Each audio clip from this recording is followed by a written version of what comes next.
வணக்கம்ங்க. இன்றைக்கி நாம் பார்க்க போகிறது இஞ்சியை வைத்து ஒரு சுவையான இனிப்பு வகை தான் செய்ய போகிறோம். இதை நீங்கள் 1 வருடம் வரைக்கும் வச்சு பயன்படுத்தலாம். சிறுவர் முதல் பெரியவங்க வரை எல்லாருமே விரும்பி சாப்பிடக்கூடிய ஒரு recipe. Hello viewers, welcome to காப்பியாஸ் village kitchen. இப்போ பாருங்கள், நான் வந்து ஒரு 200 கிராம் இஞ்சி போல் எடுத்துருக்கிறேன். இந்த இஞ்சி இனிப்பு செய்கிறதுக்கு நாம் நல்ல சதைப்பற்று உள்ள இஞ்சியாக எடுத்துக்கணும். ரொம்ப சூம்பி போனதா அப்படி காஞ்சி போன மாதிரிலாம் எடுக்கக்கூடாது. இந்த இஞ்சியை வந்து தோல் எடுக்கிற முறையே ரொம்ப ஒரு முக்கியமானது. அதுக்காக நான் அந்த முறையை கூட உங்களுக்கு சொல்லிடுறேன். இந்த ரெசிபிக்குன்னு கிடையாது, நம்ம எப்போவுமே இஞ்சியை தோல் எடுக்கும் போது ஒரு ஸ்பூனோடைய அந்த பிளண்ட்டாக இருக்கும் பாருங்கள், அதாவது ரொம்ப கூர்மையாக இல்லாத அந்த ஸ்பூனோடைய பின்பகுதியையோ இல்லை ஒரு கூர்மை இல்லாத ஒரு கத்தி பகுதியோ தான் நீங்கள் வச்சு தோல் எடுக்கணும். ஏன்னா அந்த தோலுக்கு மேலே இருக்கக்கூடிய இஞ்சியோடைய மேல் பகுதியில் தான் நமக்கு அதிகப்படியான சத்துக்கள் நிறைந்திருக்குது. ஆனால் நாம் என்ன பண்ணுறோம், கத்தியை வச்சு நான் அந்த தோலோடு சேர்ந்து அந்த மேல் தோலையும் சீவி எடுத்துடுறோம். அது மாதிரி செய்யக்கூடாது. அதனால் எப்போவுமே இஞ்சியை தோல் எடுக்கும் போது ஒரு கூர்மை இல்லாத பகுதியை வச்சு மேல் தோலை மட்டுமே எடுங்க. அதனால தான் இதை வந்து நம்ம அழுத்தி சொல்ல வேண்டியதாக இருக்குது. பாருங்கள், இது மாதிரி ஷார்ப்பாக வச்சு எடுத்திங்கன்னா அந்த மேல் தோல் அப்படியே வந்து ஒரு மைன்யூட் லேயராக வந்துடும். அதனால் நம்ம சத்துக்கள் தான் குறையும். இப்போ இந்த 200 கிராம் இஞ்சியை தோல் எடுத்து நல்லா அலசிட்டு சின்ன சின்ன துண்டுகளாக நறுக்கி வச்சுருக்கிறேன். பாருங்கள், இந்த அளவுக்கு இருக்குது. அதாவது மெஷரிங் கப்பால் 3/4 கப்பு இருக்குது. இதை மிக்சி ஜாரில் சேர்த்துட்டு நம்ம நல்லா மையாக அரைச்சிடணும்.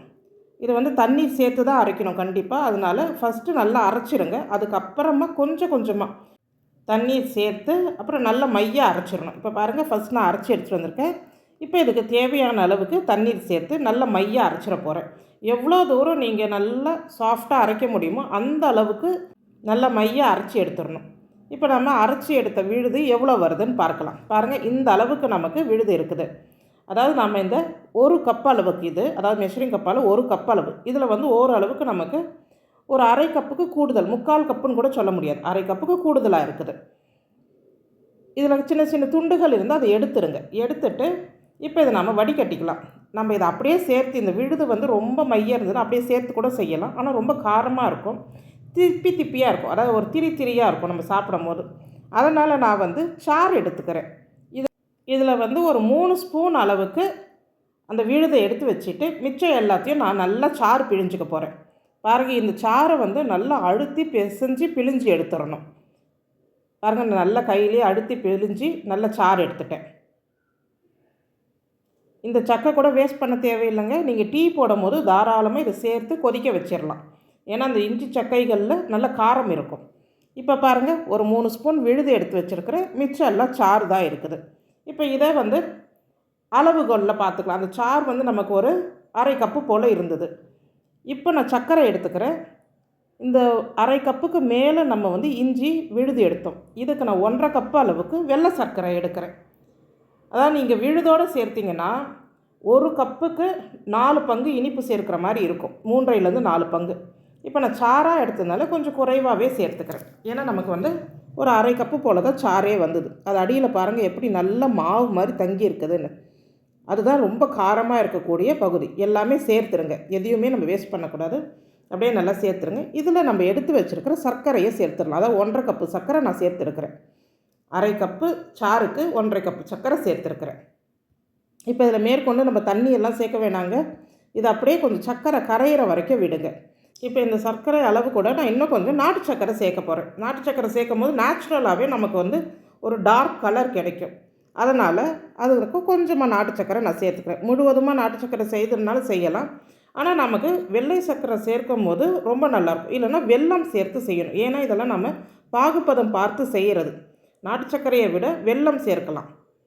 இப்போ பாருங்கள், நான் ஒரு அரை கப்பு போல் நாட்டு சர்க்கரை சேர்த்துருக்குறேன். சேர்த்து நம்ம நல்லா கிளறிக்கிட்டே வரணும். அந்த இஞ்சி சாறுன்றதுனால அது நுரை பொங்கிக்கிட்டே தாங்க இருக்கும். ஏன்னா நம்ம சாறுலேயே நம்ம இப்போது பாகுபதம் பார்க்குறோம், அதனால் பொங்கிட்டே இருக்கும். இது ஓரளவுக்கு இந்த சர்க்கரையெல்லாம் நல்லா கரையிற வரைக்கும் விடுங்க. நல்லா கொதித்து இந்த சர்க்கரையெல்லாம் கரையணும். இப்போ இது நல்லா கொதிச்சிட்டே இருக்கட்டும். இதுக்கு நடுவில் ஒரு தட்டு, நீங்கள் எந்த ட்ரேயில் கொட்ட போகிறீங்களோ அதில் கொஞ்சமாக நெய் தடவி அதை நல்லா தடவி வச்சுருங்க. நீங்கள் நீட்டாக ட்ரே வச்சுருந்தா கூட நீங்கள் அதில் வந்து நெய் தடவி வைக்கலாம், இல்லை சாதாரணமாக கொஞ்சமாக எண்ணெய் தடவி வைக்கலாம்.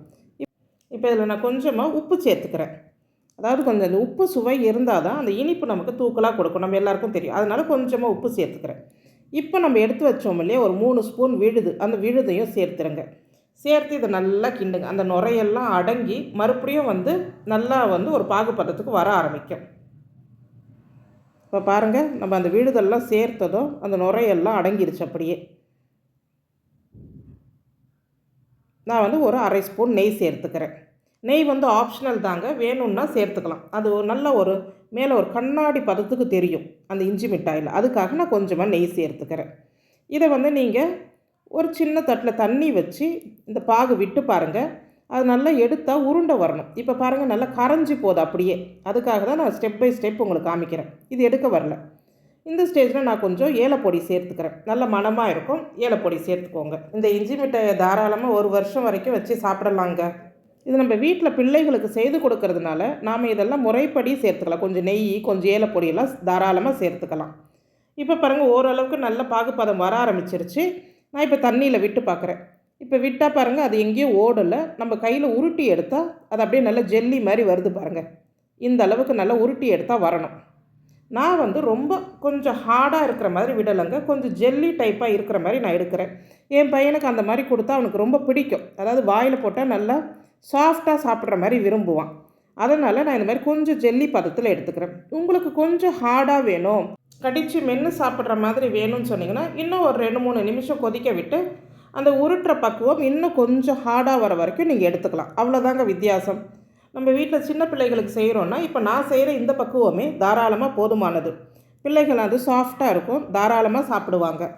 இப்போ பாருங்கள், இந்த பக்குவத்திலே நான் எடுத்து நெய் தடவி வச்சு ட்ரேயில் ஊற்றிட்டேன். நான் ஒரு நைட் ஃபுல்லாக அப்படியே விட்டுட்டேங்க. அப்போ தான் நல்லா செட் ஆச்சு. ஏன்னா நம்ம கொஞ்சம் ஜெல்லி டைப்பாக எடுக்கிறோன்றதுனால. நீங்கள் கொஞ்சம் ஹார்டாக எடுத்திங்கன்னா ஒரு 2 மணி நேரத்துலேயே நல்லா செட் ஆகிடும். இப்போ பாருங்கள், இதை நான் உடச்சி காட்டுறேன். அது என்ன வித்தியாசம் இருக்குதுன்னு உங்களுக்கே தெரியும். இப்படி எடுக்கும் போது பாருங்கள், உள்ளே அப்படியே அந்த பாகு பதம் நமக்கு தெரியும். வாயில் போட்டாலுமே அது ஒரு நல்ல கரையிற மாதிரி இருக்கும். ஸோ இதுதான் நம்மளுக்கு விருப்பமான ஸ்டேஜில் நம்ம எடுத்துக்கலாம். நம்ம எல்லாருக்குமே தெரியறது தாங்க, இஞ்சி பல நன்மைகளை நமக்கு கொடுக்குது. ஒரு குமட்டல், வாந்தி, வயிறு உப்புசம், செரிமானமின்மை, இந்த மாதிரியான பிரச்சனைக்கு இஞ்சி அருமருந்தாக இருக்குது. நம்ம உடம்பில் உள்ள கொலஸ்ட்ராலை குறைக்கிறது, இரத்த ஓட்டத்தை சீராக்கிறது, அலர்ஜிக்கெல்லாம் ஒரு எதிரி மாதிரி செயல்படக்கூடியது, நோய் எதிர்ப்பு சத்து அதிகமாக கொடுக்கும். இந்த இஞ்சி மிட்டாய் இந்த மாதிரி செய்து வைத்து கொண்டால் நம்ம பிள்ளைகளுக்கு தாராளமாக தினசரி ஒரு சின்ன துண்டு எடுத்து நம்ம கொடுக்கலாம். அவங்களுக்கு இந்த கொமட்டல், வாந்தி, இந்த பசி எடுக்காமல் இருக்கும். நிறைய பிள்ளைகள் சாப்பிட மாட்டாங்க. அவங்களுக்கெல்லாம் இந்த மாதிரி தினசரி நீங்கள் ஒரு சின்ன சின்ன பீஸ் கொடுத்தீங்கன்னா போதும், ஆட்டோமேட்டிக்காக அவங்களுடைய வயிறு சுத்தமாக இருக்கும், அவங்களுக்கு நல்ல பசி எடுக்கும். அதே மாதிரி வயதானவர்கள் எனக்கு இந்த மாதிரி மிட்டாயாக சாப்பிட பிடிக்கலை அப்படின்னு நினைக்கிறவங்க ஒரு அரை கிளாஸ் தண்ணி கொதிக்க வச்சு இதில் ஒரு துண்டை எடுத்து அதில் போட்டு கரையிற வரைக்கும் விட்டுட்டு அதை அப்படியே நீங்கள் ஒரு இஞ்சி டீ மாதிரி குடிக்கலாங்க. அது நம்மளுடைய செரிமானத்துக்கோ இல்லை ஒரு கொமட்டலுக்கோ இல்லை காலையிலே இந்த மயக்கம் மாதிரி வரவங்களுக்கு, தலை சுத்தல் இருக்கிறவங்களுக்கு ஒரு அருமருந்தாக இருக்கும். உங்களுக்கு இந்த இஞ்சி மிட்டாய் பிடிச்சிருந்தா நம்ம காப்பியாஸ் வில்லேஜ் கிச்சன் சேனலுக்கு ஒரு லைக் பண்ணுங்கள். நன்றி.